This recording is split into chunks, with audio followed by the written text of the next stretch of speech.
नमस्कार.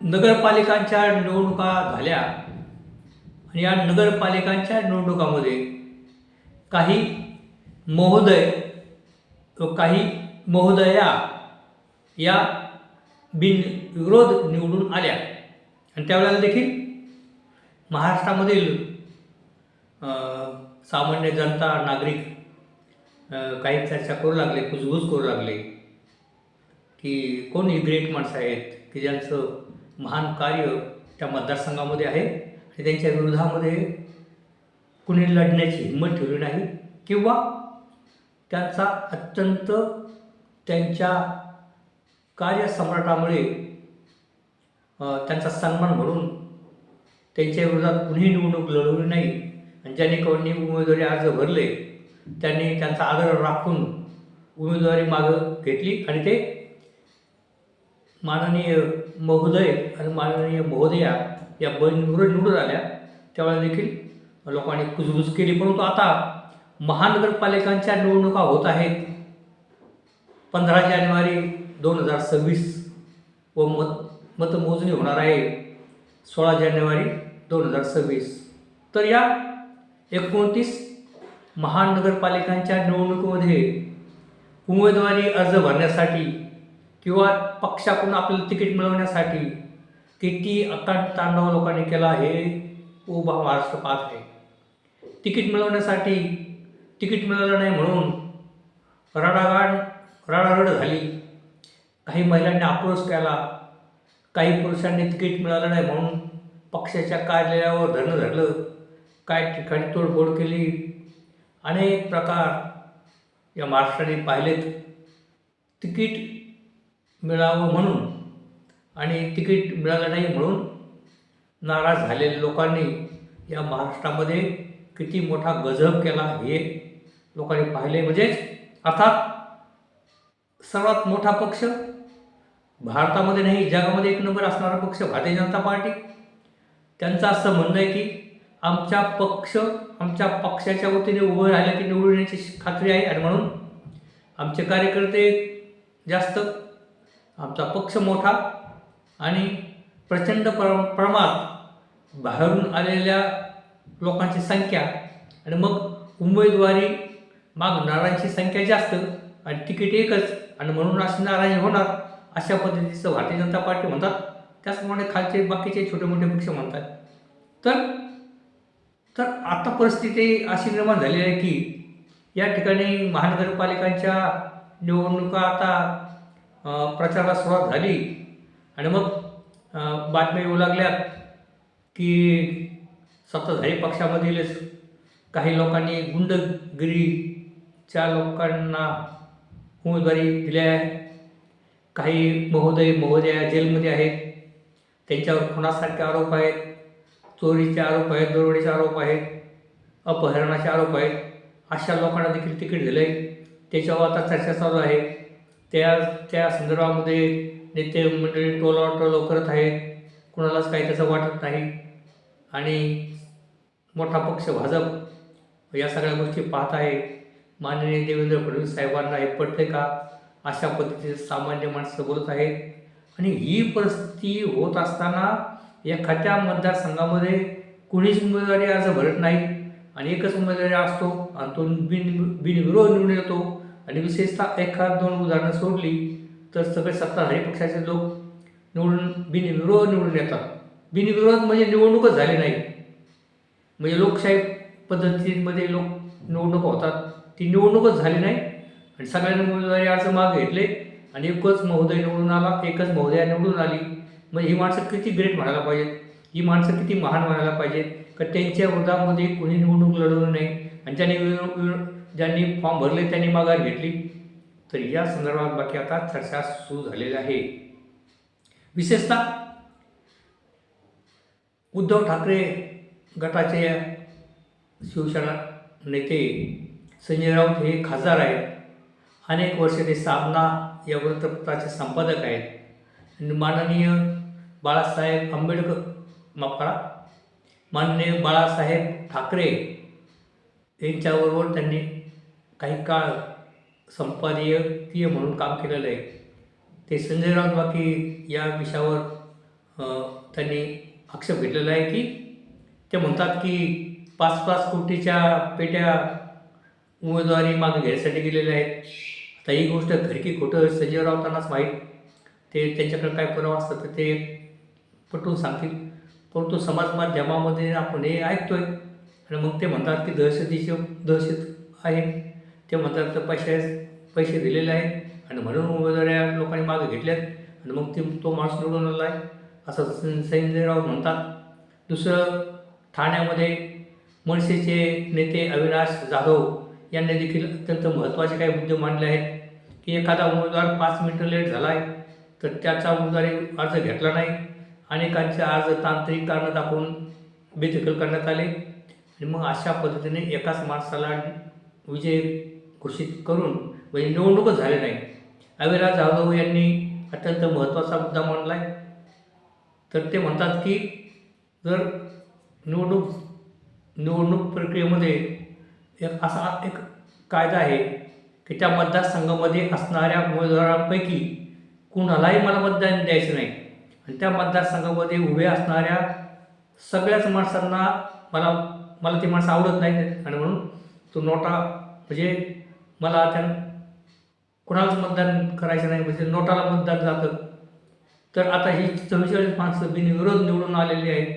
त्या ठिकाणचे त्यांच्या पक्षाचे कार्यकर्ते आनंदाने नाचत आहेत, गात आहेत, घोषणा देत आहेत आणि आता आपलाच पक्ष जिंकणार ही तर सुरुवात आहे अशा पद्धतीचा एक आनंद उत्सव ते साजरा करत आहेत.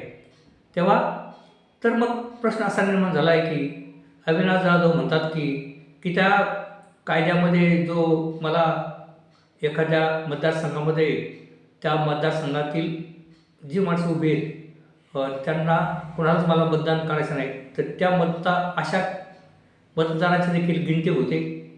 तो कायद्यामध्ये तसा अधिकार आहे आणि मग तो अधिकार देखील डावलला गेलेला आहे. ज्या की त्या मतदारसंघात निवडणूकच झाली नाही म्हणजे जो माणूस बिनविरोध म्हणून निवड झाली असं जाहीर सरकार करत असेल तर त्या माणसाला पण मतदारसंघामध्ये एवढ्या मोठ्या संख्येत असणारा एखादा 10-20 माणसं तरी असतील की नाही की मला हा माणूस आवडत नाही. मग निवडणूक झाली असती तर त्याने ते मला हा माणूस आवडत नाही असं मतदान केलं असतं म्हणजे लोकशाहीची प्रक्रिया पार पडली असती. परंतु असं न होता त्या माणसाचा अधिकार डावलून त्या माणसाला बिनविरोध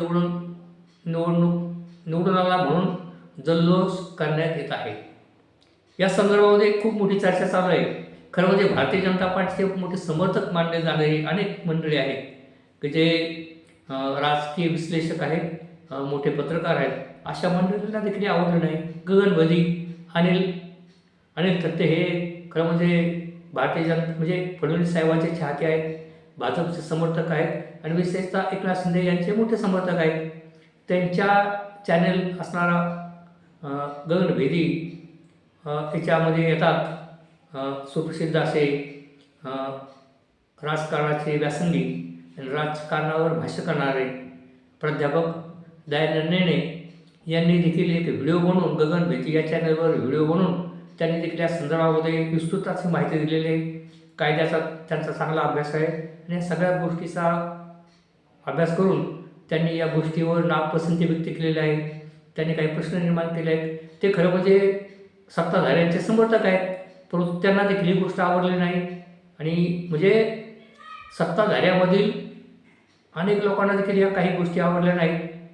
विशेषतः जुने भारतीय जनता पार्टीचे वयोवृद्ध जे माणसं जे शिल्लक आहेत त्यांना देखील या गोष्टी आवडल्या नाहीत. तर खरं म्हणजे ही लोकशाही जिवंत राहायची का नाही किंवा अशा पद्धतीने प्रत्येक हा जो प्रकार आहे हे बिनविरोध निवडण्याचं जे वारं आहे ते प्रत्येक निवडणुकीमध्ये मोठ्या संख्येने होत गेलं तर पुढे मग लोकशाही जाऊन या ठिकाणी एक अध्यक्ष पद्धत येण्याची शक्यता आहे की काय व त्याच्यानंतर काही लोक म्हणतात की मग हुकुमशाही. तर असं काय होणार नाही पण का बोलू नये. कारण जर असंच होत असेल तर आपण हुकुमशाही इकडे चालवत का का किंवा आपण अध्यक्ष पद्धतीकडे चालवत का? तर असे जे प्रकार होत आहेत, तर हे प्रकार विशेषतः तिकिटाच्या संदर्भामध्ये गुंडांना तिकीट दिले जाते, खुन्यांना तिकीट झाले, बलात्कारी असतील, खंडणीखोर असतील, अशांना तिकीट दिले जातात, त्यांचं समर्थन केलं जातं वेगवेगळ्या कारणाने. आणि मग हे सगळं गोष्ट हा सगळा प्रकार होत असताना माननीय मुख्यमंत्री साहेब देवेंद्र फडणवीस यांना खरोखर या गोष्टी पटतात का हो? पहा, एक फडणवीस साहेब व त्यांचा भारतीय जनता पार्टी यांच्या संदर्भामध्ये लाख लोकांचे मतभेद असू शकतात, पण फडणवीस साहेबांवर अजूनही असंख्य लोकांचं त्यांच्यावर विश्वास आहे. आणि एक उच्च शिक्षित व्यक्ती, जे वकील आहेत, जे अर्थतज्ज्ञ आहेत, की ज्यांनी नागपूरच्या अत्यंत तरुण वयामध्ये महापौरपद सांभाळलेलं आहे, अनेक वर्षाचा प्रशासनाचा अनुभव आहे आणि सुसंस्कृत घरातून ते आलेले आहेत. कारण त्यांचे वडील गंगाधर फडणवीस ही अत्यंत साधी व्यक्ती आणि अत्यंत म्हणजे सुसंस्कृत त्यांच्या काकी आहेत. अशी जी मंडळी आहेत, म्हणजे जनसंघापासून ते भारतीय जनता पार्टीच्या अगदी त्यांच्या सुरुवातीपासूनचं कष्ट घेणारे असे असंख्य माणसं आहेत, सेवाविवृत्तीचे माणसं आहेत. त्यापैकी माननीय गंगाधर फडणवीस साहेब हे त्यांचे ते चिरंजीव आहेत. माननीय गंगाधर फडणवीस साहेब यांच्याबरोबर राहण्याचा योग 15 दिवस मी त्यांच्याबरोबर राहिलेलो आहे. सोबतीला त्या काळात पुण्याचे भारतीय जनता पार्टीचे अध्यक्ष होते विश्वास गांगुर्डे. ते विश्वास गांगुर्डे आता आहेत की नाही ते मला माहीत नाही, पण तो विश्वास गांगुर्डे आणि देवेंद्र फडणवीस साहेब यांचे वडील गंगाधर फडणवीस यांच्याबरोबर 15 दिवस राहण्याचा मला योग आला आहे. तेव्हा मी त्यांना जवळून पाहिले, किती साधी व्यक्ती होती. आणि त्यांचा मुलगा देखील देवेंद्र फडणवीस आज मुख्यमंत्री आणि गृहमंत्री आहेत. मग फडणवीस साहेब, सामान्य जनता तुम्हाला प्रश्न करत आहे, खरोखर तुम्हाला हे पटतंय का हो? किंवा महाराष्ट्रामध्ये सध्या चालू आहे ते, जर तुम्हाला पटत नसेल आणि जर तुम्हाला खरं म्हणजे देशामध्ये नरेंद्र आणि राज्यात देवेंद्र म्हणतात, कारण नरेंद्र मोदी व त्यांचा भारतीय जनता पार्टी याच्या संदर्भामध्ये लाख मतभेद असतील, पण नरेंद्र मोदी साहेबांचा कुटुंब कबिला त्यांच्याबरोबर नाही, त्यांच्यावर कुठले भ्रष्टाचाराचे आरोप नाहीत, त्यांचे कोणी सगळे सोयरे नाहीत, त्यांचे कोणी नातेवाईक नाहीत आणि मग त्यांचा व्याप त्यांच्या मागं नाही. संपूर्ण आयुष्य ते देशासाठी त्यांच्या पक्षासाठी वाहतात आणि म्हणून लोक त्यांना मदत देतात. त्यांच्या पक्षा देशामध्ये विजय होत आहे. तसाच प्रकार महाराष्ट्रामध्ये देवेंद्र फडणवीस साहेबांच्या संदर्भामध्ये विरोधी पक्षांचा किती मतभेद असतील, पण खाजगीत लोक सांगतात की तो माणूस सच्चा आहे, त्यांच्यावर कुठल्या प्रकारचा भ्रष्टाचाराचा आरोप नाही. तर अशी व्यक्ती या सगळ्या गोष्टी कशा सहन करते? त्यांच्या मित्रपक्षांना काही गोष्टी का समजावून सांगत नाहीत? तेव्हा हा जो महाराष्ट्रामध्ये या निवडणुकीच्या संदर्भामध्ये आपल्याला गोंधळ दिसत आहे, तर या गोष्टीवर माननीय देवेंद्र फडणवीस साहेबांनी आळा घातला पाहिजे आणि ते आळा घालू शकतात अशी एक सामान्य माणसांची अपेक्षा आहे. तर एक लोकशाही आणि लोकशाहीमध्ये निवडणूक होणं अत्यंत महत्त्वाचं आहे. पहा, आता एखाद्या मी शेकडो निवडणुका पाहिल्या आहेत. मी एक वयस्कर माणूस आहे आणि मी शेकडो निवडणुका पाहिल्या. असे काही लोक आहेत, हौशी लोक आहेत, की केवळ माझं नाव त्या निवडणूक प्रक्रियेमध्ये त्या कागदावर छापून येईल आणि माझं नाव मतदार संघामध्ये घरोघर जाईल, मी निवडून येणार नाही. म्हणजे ती व्यक्ती निवडून येणार आहे, त्याला खात्री आहे, त्याला 500 मतं पडणार नाही हे त्याला माहीत आहे, तरी निवडणुकीचा जे काही 1500 रुपये ते भरतात आणि केवळ नाव छापून यावं, केवळ फोटो छापून यावं म्हणून ते निवडणुकीचा अर्ज भरतात. आणि अशी काही माणसं आहेत की त्यांना लाख आणि 10 लाख दिले तर ते उमेदवारी अर्ज मागं घेत नाहीत, अशी मंडळी आहेत. तर आणि मग इतकं चढाओढ असताना देखील सगळेच लोक माघारी घेतात, हा काय प्रकार आहे? तर या संदर्भामध्ये उद्धव बाळासाहेब ठाकरे शिवसेना गटाच्या वतीने याच्यावर आक्षेप घेण्यात आलेला आहे आणि मनसेच्या वतीने देखील आक्षेप घेण्यात आलेला आहे आणि काँग्रेसच्या वतीने देखील आक्षेप घेण्यात आलेला आहे. तेव्हा काँग्रेसची सत्ता 60-65 वर्ष देशावर राज्य करत होते आणि प्रचंड संख्येने प्रत्येक निवडणुका ते जिंकत होते. पण पुढे त्यांनी उत्पात केला आणि आता काँग्रेस प्रत्येक निवडणुकीमध्ये प्रत्येक राज्यामध्ये लायला चालले आहे आणि म्हणून निसर्गाचा नियम आहे, जास्त उत्पात केला की मग निसर्ग त्याला धडाच शिकवतो.